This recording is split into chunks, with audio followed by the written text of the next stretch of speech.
अस्सलाम वालेकुम दोस्तों, मैं हूं जुल्किफ़ल ख़ान। आप बिन अकबर ट्रैवल्स का यूट्यूब चैनल देख रहे हैं। हम 30 लोगों का ग्रुप टूर लेके 5 कंट्रीज़ में विज़िट कर रहे हैं। 2 दिन पहले हम श्रीलंका में थे, वहाँ पे एक दिन स्टे किया। आज हम पटाया सिटी में हैं। कल हम इंशाल्लाह जाएंगे बैंकॉक। 3 दिन का स्टे था हमारा थाईलैंड के अंदर। और हमारे इस ग्रुप में जो लोग हैं इन्होंने काफ़ी एक्टिविटीज़ की। कोलंबो में एक्टिविटीज़ की, यहाँ पे पटाया के अंदर एक्टिविटीज़ की, कोरल आइलैंड देखा, पटाया सिटी वॉक की, और इसके अलावा यहाँ पे लग्जरी टूर होता है यार्ड का, वो किया, और बाकी सारी चीज़ें देखी हैं। और यहाँ से फिर हम जाएंगे कंबोडिया से इंडोनेशिया के बाद हम जाएंगे कोलालमपुर हमारा आखिरी स्टे होगा। उसके बाद फिर हम पाकिस्तान में कि सारा पैकेज बनेगा कितने का, डॉक्यूमेंट्स कौन कौन से लगते हैं, और किस तरीके से आप कौन सी फ़्लाइट्स लेके यहाँ पे आ सकते हैं, और आपको थाईलैंड में कहाँ पे स्टे करना चाहिए, कौन कौन सी जगह देखनी चाहिए, यहाँ पे कौन कौन सी चीज़ों से आपको बचना चाहिए, दूर रहना चाहिए, और करेंसी आपके पास कौन सी होनी चाहिए, कौन कौन सी चीज़ें, ड्रेसिंग आप किस तरह की करेंगे तो आपको यहाँ पे आके फ़ायदा। और इस टूर्स का, ये जो 5 कंट्रीज़ का टूर है, इसका आपकी ट्रैवल हिस्ट्री के ऊपर क्या फ़र्क पड़ता है, और इस ट्रैवल हिस्ट्री से आप फर्दर किन कंट्रीज़ में जा सकते हैं और कहाँ कहाँ पे विज़िट कर सकते हैं। अगर आप शेंजन मूव करना चाह रहे हैं, यूके जाना चाह रहे हैं, यूएसए जाना चाह रहे हैं, तो आपको इस ट्रैवल हिस्ट्री का क्या फ़ायदा हो सकता है, हम इस अपने व्लॉग में सारा डिस्कस करेंगे। ऐसे तमाम दोस्त जिन्होंने अभी तक हमारे चैनल को सब्सक्राइब नहीं किया हुआ, चैनल को ज़रूर सब्सक्राइब कर लें, क्योंकि इससे पहले जो हम वीडियोस बना रहे थे वो स्पेसिफ़िकली दुबई के ऊपर, सऊदी अरेबिया के ऊपर, विज़िट वीज़ा के ऊपर बना रहे थे। अभी हमने ट्रैवल व्लॉग्स बनाना स्टार्ट किए हैं, क्योंकि बहुत से लोग कहते थे कि सर आप हमें ट्रैवलिंग के बारे में भी इन्फॉर्म करें, टूर पैकेजेस के बारे में बताएं कि हम किस तरीके से किस कंट्री का टूर कर सकते हैं, कौन से डॉक्यूमेंट्स चाहिए। अब चूँकि हमने ये काम स्टार्ट कर दिए है, अभी ये 5 कंट्रीज़ का टूर करके हम टर्की और बाकू करेंगे। यही जो टूर हमारे साथ है 30 लोगों का, इनको हम टर्की और बाकू कराएंगे। उसके बाद फिर हम स्पेन, इटली और जर्मनी इसको अपने टूर में ऐड करेंगे, और मैं ख़ुद इन सब के साथ जाऊंगा, क्योंकि बोर्डिंग से लेके इमिग्रेशन तक, इमिग्रेशन से फिर आगे जितने भी प्रोसेस होते हैं, होटल बुकिंग्स के, एक्टिविटीज़ के, कुछ नए लोगों को पता नहीं होता, तो इस सारे ग्रुप को हम खुद लीड करेंगे। जी, नाश्ता वापस कर रहे हैं, टूर कर लीजिए। तो ग्रुप में हमारे साथ बहुत से लोग हैं, इनके भी रिव्यूज़ में वीडियोज़ में आपके साथ साथ आपको दिखाता रहूँगा कि इन्होंने कौन कौन सी एक्टिविटीज़ की, और हमें इस ग्रुप में जो हमने इन लोगों को चीज़ें बताई जो कि इनको पहले से किसी भी कंट्री के बारे में नहीं पता थी, वो हमने इनके साथ डिस्कस की, इनको बताई कि आप लोग पाकिस्तान से किस तरीके से तैयारी करके आ सकते हैं, कितना अरसा पहले आपने अपने ग्रुप को प्लान करना है, कौन कौन सी चीज़ें आपने अवॉइड करनी है, खाने के क्या प्रॉब्लम्स आ सकते हैं, बैंकॉक में खाने के क्या प्रॉब्लम आ सकते हैं, और मलेशिया में क्या प्रॉब्लम्स आ सकते हैं, श्रीलंका में क्या आ सकते हैं। बड़ी इम्पॉर्टेंट चीज़, कल हम एक रेस्टोरेंट में गए खाना खाने के लिए, जो वहाँ पे वेटर थी, जो थाई लड़की थी, उसने कहा सर सॉरी हलाल फूड इज़ नॉट अवेलेबल। तो बाकी लोगों को देख के उसने नहीं कहा, उसने मुझे देख के कहा, क्योंकि उसको लगा कि ये मुसलमान है और ये हमारी कंट्री में आया तो शायद ये हलाल फूड को प्रेफर करेगा। तो उसने मुझे होटल में एंटर होने से पहले ही कह दिया कि सर सॉरी हलाल फूड इज़ नॉट अवेलेबल। तो ये चीज़ें बहुत सारी होती हैं जो कि किसी भी कंट्रीज़ में आपको देखनी पड़ती हैं, आपको एयरलाइन के अंदर देखनी पड़ती हैं। हम चूँकि मुसलमान हैं, इस हवाले से भी हमें इन चीज़ों के ऊपर फोकस करना पड़ता है और देख के चलना पड़ता है, ताकि हम अपने मज़हब, अपने अक़ीदे और अपने मामलात को, अपने कल्चर को लेके उस हवाले से चलें। तो मैं आपको सारी चीज़ें साथ में गाइड करूँगा। श्रीलंका का वीज़ा कैसे मिलेगा, मलेशिया का, थाई का, इंडोनेशिया का, कंबोडिया का। अब चूँकि 90% वीज़ाज़ जो हैं वो ई वीज़ाज़ हो चुके हैं, सारे मुल्क स्टिकर वीज़ाज़ को छोड़ के ई वीज़ाज़ पर आ चुके हुए हैं। तो पहला स्टेप होता है इसका वीज़ा प्रोसेसिंग का। अच्छा, पहले प्रोसेस है वीज़ा प्रोसेसिंग का। 4 मुल्कों के लिए आपको सिर्फ पासपोर्ट, ID कार्ड और पिक्चर चाहिए। मलेशिया के लिए, थाईलैंड के लिए, कंबोडिया के लिए और श्रीलंका के लिए, इन 4 कंट्रीज़ के लिए आपको सिर्फ पासपोर्ट, ID कार्ड, पिक्चर चाहिए।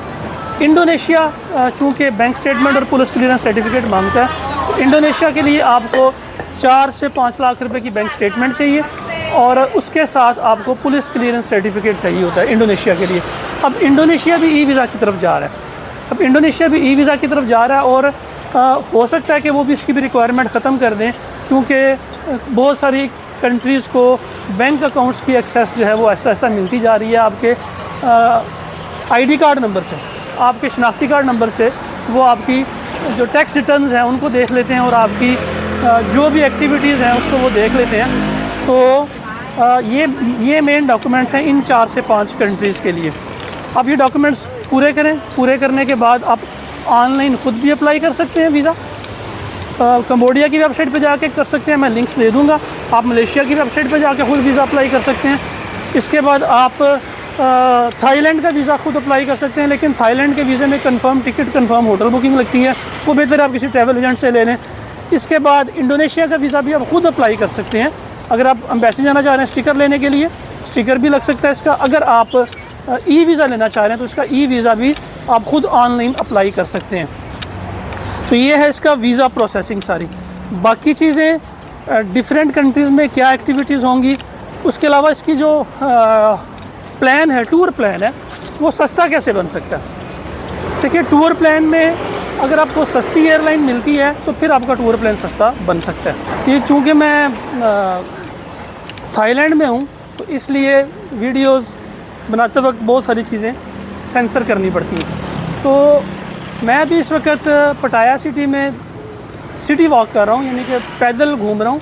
और पैदल घूमने के दौरान अगर आप को सस्ता होटल चाहिए, सस्ता टिकट चाहिए आपको, तो आपने किस तरीके से अपना टिकट प्लान करना है। कोशिश करना है कि आपने टिकट कम से कम भी 30 से 35 दिन पहले आपने टिकट बुक करना है। और इनकी वीज़ा वैलिडिटी मलेशिया की भी, थाईलैंड की भी, कंबोडिया की भी 90 डेज़ की वीज़ा वैलिडिटी है। श्रीलंका की 30 डेज़ की है। इनकी 90 डेज़ की वीज़ा वैलिडिटी है, इसलिए आप कम से कम भी 1 महीना, सवा महीना पहले भी टिकट बुक कर सकते हैं। कोई इसमें प्रॉब्लम नहीं है, आप पहले टिकट बुक करके भी वीज़े अप्लाई कर सकते हैं, क्योंकि थाईलैंड के लिए तो आपको कंफर्म टिकट चाहिए। इस वक्त श्रीलंकन एयरलाइंस का अगर आप रूट बनाते हैं लाहौर से कोलंबो, कोलंबो में ट्रांजिट करें, ट्रांजिट आपको मिल जाएगा 24 घंटे का, 1 दिन काफ़ी है कोलंबो देखने के लिए। आप कोलंबो में ट्रांजिट करें, ट्रांजिट करने के बाद आप वहाँ से जो नेक्स्ट फ़्लाइट है वो लेके आप बैंकॉक आ जाएँ। बैंकॉक आ जाएंगे, बैंकॉक से आपने बाई रोड पटाया करना है, अगर किसी ने फुकेट करना है तो बाई रोड फुकेट करना है आपने।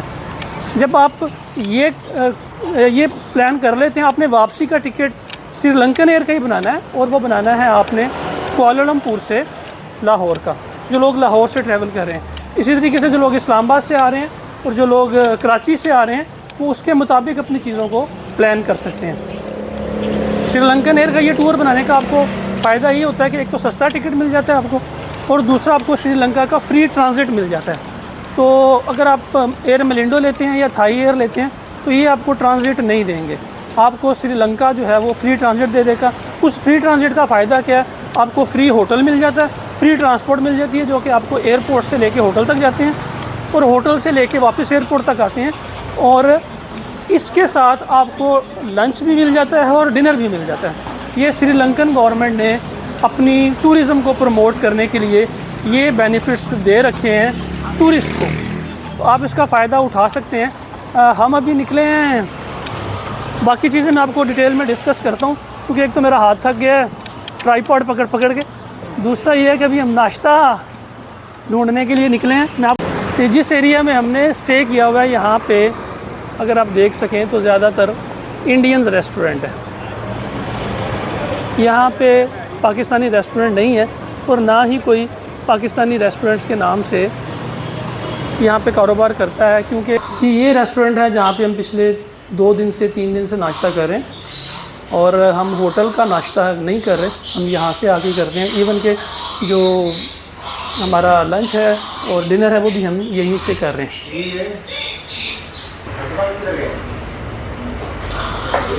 ये ब्रेकफास्ट है जो कि आपको यहाँ पे आराम से मिल जाता है। प्राइसेस भी कोई बहुत ज़्यादा हाई नहीं है। अगर आपने डोसा खाना है तो 130 बात का, मसाला डोसा 150 बात, चीज़ डोसा सर पिछले पेज पे करें ज़रा। ये देखिए, ब्रेड बटर 100 बात की, 160 बात। आलू पराठा 80 बात का है। तो बहुत मुनासिब और सस्ता नाश्ता आपको यहाँ पे बड़े आराम से मिल सकता है। जी, ये हमारे अपने रवि भाई हैं, इनका है ये ग्रीन चिली रेस्टोरेंट। और यहाँ पे नाश्ता, लंच और डिनर, इसके अलावा देसी खाबे जो भी आप खाना चाह रहे हैं वो यहाँ पे मौजूद हैं। रवि भाई, मुझे बताइएगा कि ये वीडियो देख के या हमारे चैनल के थ्रू अगर आपके पास कोई पाकिस्तानी भाई आता है तो आप हमारे लिए उनको क्या फेवर करेंगे? सर बताइएगा। देखिए, सबसे पहले तो आपके सभी दर्शकों को बहुत बहुत नमस्कार। यहाँ पे ये वीडियो जो लोग दिखाएंगे आकर के, उनके लिए 10% डिस्काउंट है। पहली बार 10% डिस्काउंट, पूरा पक्का 10% डिस्काउंट है। ठीक है। और ये भाई के साथ जो लोग आते हैं उनके लिए तो वैसे भी डिस्काउंट है, क्योंकि ये हमारे बहुत पुराने और बहुत दिल के बहुत करीब हैं। ये ऐसा ही है, बिल्कुल इनका जी, इनका टूर एंड ट्रैवल का काम है और बहुत अच्छा है। इनके जो भी कस्टमर आते हैं इनकी बहुत तारीफ़ करते हैं और हम धन्यवाद करते हैं, शुक्रिया करते हैं भाई साहब का। ग्रेट आदमी, लेकिन उन्होंने हमसे जूता नहीं लिया। हाँ, आप जूता दे रहे थे, मैं देख रहा ये था। आपकी मोहब्बत है, ये आपकी मोहब्बत है। आपकी मोहब्बत के लिए मैं 100 बार रिकमेंड करता शुक्रिया। हूं उन लोगों को जो थाईलैंड में पताया में आते हैं। मुझे 2 से 3 साल हो गए हैं रवि भाई के रेस्टोरेंट में। इनकी मोहब्बत से सारे लोग इधर आते हैं और ये नहीं कि सिर्फ 1-1, 2-2, 30-30, 40-40 बंदा है इधर आकर खाना खाता है। और सबसे बड़े मज़े की बात है, पाकिस्तानी टेस्ट देंगे। इंडियन रेस्टोरेंट है लेकिन हमारे मुताबिक टेस्ट बनाते हैं, खाने में, पीने में। आप गाइड भी करते हैं? यहाँ पे लोग आते हैं आपके पास, उनको टूरिज्म के लिए गाइड भी करते हैं? जी, पूरा हमारे पास जो भी पैकेज है वो सारी आप देख सकते हैं कि पूरे थाईलैंड में जहाँ का भी आपको पैकेज चाहिए, ये crocodile, under water, tiger park, floating market, Nong Nooch garden, coral island, Alcazar show, taxi, सब कुछ की हमारे यहाँ से बुकिंग होती है। और हम यही कहेंगे जो लोग भी आपके चैनल पे लोग देख रहे हैं उनके लिए 10% डिस्काउंट है। ये सारे पैकेजेस में भी डिस्काउंट जरूर देंगे, जरूर देंगे। आपका वीडियो दिखाएंगे उनको 10% का डिस्काउंट है। थैंक यू सर, शुक्रिया। हम चूँकि पाकिस्तानी हैं तो नाश्ता पराठे के बगैर मेरा ख्याल है हमसे नहीं हो सकता। तो इन्होंने बड़ा ज़बरदस्त बनाया है ऑमलेट, और साथ में जो इन्होंने एक्सेसरीज दी हैं उसमें ये देखें, ये प्याज भी है, शायद आप देख सकें, प्याज भी, अचार भी, लीमू भी और चटनी भी, और बड़ा ज़बरदस्त इसका टेस्ट बनता है। दाऊद भाई से पूछते हैं। दाऊद भाई, आप बताइएगा। जी, ये बिल्कुल पाकिस्तानी टेस्ट के मुताबिक है। और मैंने जहाँ तक देखा थाईलैंड में जितने भी इंडियंस, म्यांमार और ईरानी रेस्टोरेंट हैं तो तकरीबन बहुत अच्छा टेस्ट है। आपको हलाल फूड भी यहाँ पे मिलेगा, हर चीज़ आपको मिलेगी, मगर ये कि थोड़ा आपको घूमना पड़ेगा, सर्च करना पड़ेगा। खाने से पहले हलाल फूड हराम लाजमी आपने पूछ लेना, पूछ के उसके बाद आप इसको करें। बाकी इन्फॉर्मेशन मैं आपको नाश्ते के बाद देता हूँ। पराठे गरम है, अंडा भी गरम है, और बाकी यार भूख भी बड़ी लगी हुई है हमें। देखिए, दुबई तो जाते ही रहते हैं ना। आप थाईलैंड के बारे में बताएं जरा। सर जी, आपने बिल्कुल सही किया। दुबई में तो हमारा ऑफिस है, दुबई तो हम घूमते रहते हैं, लेकिन थाईलैंड आके, श्रीलंका आके तो सबसे अच्छी चीज़ मुझे लगी वो थी यहाँ की ग्रीनरी। इन्होंने ग्रीनरी बहुत ज़बरदस्त मेंटेन की हुई है, बड़ा अच्छा इन्वायरमेंट है, और टूरिज़म का कल्चर है इधर थाईलैंड के अंदर, श्रीलंका के अंदर टूरिज़म का कल्चर है। आगे जब मलेशिया, कंबोडिया, इंडोनेशिया जाएंगे तो फिर वहाँ पे भी आपको बताएंगे। लेकिन थाईलैंड में एक टूरिज़म का कल्चर है, टूरिस्ट को सिक्योरिटी है। अगर आप अपनी लिमिट्स को लीगल रह के यहाँ पे एक्टिविटीज़ करते हैं, आपको कोई प्रॉब्लम बिल्कुल भी नहीं आती। और बल्कि मैं सजेस्ट करूँगा ऐसे लोग जो ट्रैवल हिस्ट्री बनाना चाह रहे हैं इन कंट्रीज़ की तरफ आएँ। एक तो इकोनॉमिकल है, सस्ती हैं, दूसरा ये है कि टूरिज़म को सिक्योरिटी है इधर, तीसरा ये है कि यहाँ पे हर तरह की करेंसी जो है वो आपकी चल जाती है, डॉलर्स चल जाते हैं, बात चल जाते हैं, यूरो चल जाते हैं। जब साथ लेके आते हैं वो आराम से यहाँ पे आप चला सकते हैं इजीली। और यहाँ पे टूरिस्ट गाइड्स जो हैं वो बहुत अच्छे मिल जाते हैं आपको।